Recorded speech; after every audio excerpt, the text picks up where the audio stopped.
Hi ನಮಸ್ತೆ. ನಾನು ಒಂದು ಬಿಸ್ನೆಸ್ನ ಸ್ಟಾರ್ಟ್ ಮಾಡಬೇಕು ಅಂತ ಅಂದ್ಕೊಂಡಿದ್ದೀನಿ.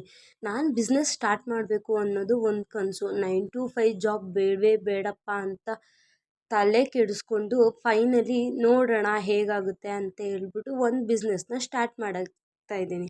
ಆ ಬಿಸ್ನೆಸ್ನ ಸ್ಟಾರ್ಟ್ ಮಾಡಬೇಕು ಅಂದರೆ ಫಸ್ಟ್ ಹೋಗಿ ನಾವು ಅಪ್ಲಿಕೇಶನ್ ಹಾಕಬೇಕಾಗಿರೋದೇ ರಾಯರಿಗೆ. ತುಂಬ ನಂಬ್ತೀನಿ, ತುಂಬ ಎಫೆಕ್ಟ್ ಆಗ್ತಾ ಇದೆ. ಮನೇಲಿ ಮನಸ್ಸಲ್ಲಿ ತುಂಬ ಚೇಂಜಸ್ ಆಗ್ತಾ ಇದೆ.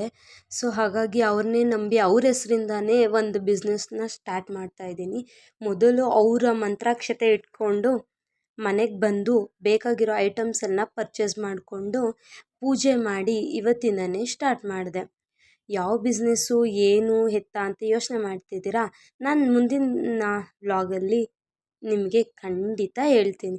ಅಲ್ಲಿವರೆಗೂ ರಾಯರ ಅನುಗ್ರಹ ಎಲ್ಲರ ಮೇಲೂ ಇರಲಿ, ನಮ್ಮ ಮೇಲೂ ಇರಲಿ, ಎಲ್ಲರಿಗೂ ಒಳ್ಳೆಯದಾಗಲಿ ಅಂತ ಹೇಳ್ತಾ ಟೇಕ್ ಕೇರ್, ಬಾಯ್ ಬಾಯ್.